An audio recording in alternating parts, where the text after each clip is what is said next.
Sebenarnya aku mau nanya karena aku tiba-tiba kepikiran. Kan kalau misalnya aku sebagai perempuan gitu, terus aku punya mimpi kayak misalnya nanti pengen punya penghasilan sendiri, pengen jadi independent woman. Terus aku misalnya ketemu sama cowok atau menikah sama laki-laki yang melarang aku mengejar mimpi-mimpi aku gitu. Terus kan kalau dalam Islam kan kita harus nurut ya. Terus gimana sama mimpi-mimpi aku ke depannya gitu? Apa pemikiran aku tentang hal ini itu pemikiran yang egois atau gimana? Pertama, dalam Islam tidak ada larangan wanita berkarir, gak ada. Tahukah kita, Sayyidah Aisyah istri Nabi itu, selain seorang istri Nabi yang solehah, selain seorang ulamanya perempuan yang hafal Quran, hafal hadis, beliau ternyata juga seorang dokter ahli bedah. Di usia 14 tahun. Sayyidah Aisyah usia 14 tahun udah jadi dokter ahli bedah. Dan bukan bedah kecil, bisul, jerawat, bukan ya. Bedah besar, bedah hasil perang. Yang orang terluka, kena panah, kena tombak, dibacok segala macam. Bedah-bedah besar. Dan ketika terjadi kayak perang Ahzab, perang Khaybar, itu tuh dokternya itu Sayyidah Aisyah yang berumur sekitar 14 tahun. Dan kalau kita baca riwayat kehidupan beliau, banyak sahabat yang mengatakan tidak ada dokter ahli bedah yang lebih baik di zaman kami daripada Ibunda Aisyah. Dan umurnya waktu itu masih 14 tahun. Bedah itu kan bukan tentang ngebelek doang ya. Bedah itu kan tentang bagaimana, apa sih? Ya kalau sekarang ada anestesi, ada bagaimana setelah operasi segala macam banyak kan. Dan Aisyah menguasai itu dengan konsep pengobatan holistik. Kalau sekarang mungkin udah medis modern, tapi dulu juga nggak kalah gitu. Cuman kita udah kayak keputus aja, missing link dengan konsep medis zaman dulu. Bahwa mereka itu tahu betul obat-obat dari segala penyakit itu tahu betul, dan Aisyah menguasai itu. Sehingga Aisyah juga sibuk ngurus-ngurus orang yang sakit. Apalagi selain ahli bedah. Pernah dengar nggak kalau Sayyidah Aisyah itu adalah seorang desainer baju?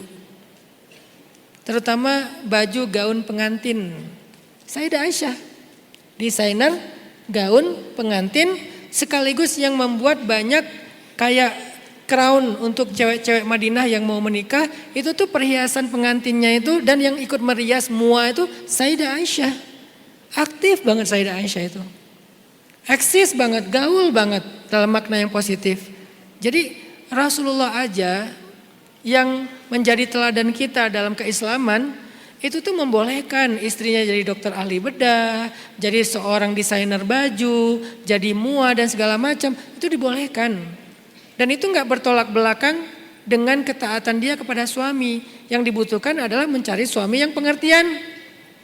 Mencari suami yang paham tentang Islam betapa luasnya, betapa komprehensifnya Islam. Bukan yang kaku dan dikit-dikit langsung ngejudge istrinya, dikit-dikit keluar dalil, dikit-dikit istrinya neraka. Bukan yang gitu, tapi yang dia mateng, dia bijak, dia open minded. Malah dia juga ikut jadi support system bagi istrinya. Siapa lagi yang berkarir di zaman Nabi? Ini yang lebih ekstrim nih. Namanya Ummu Umarah.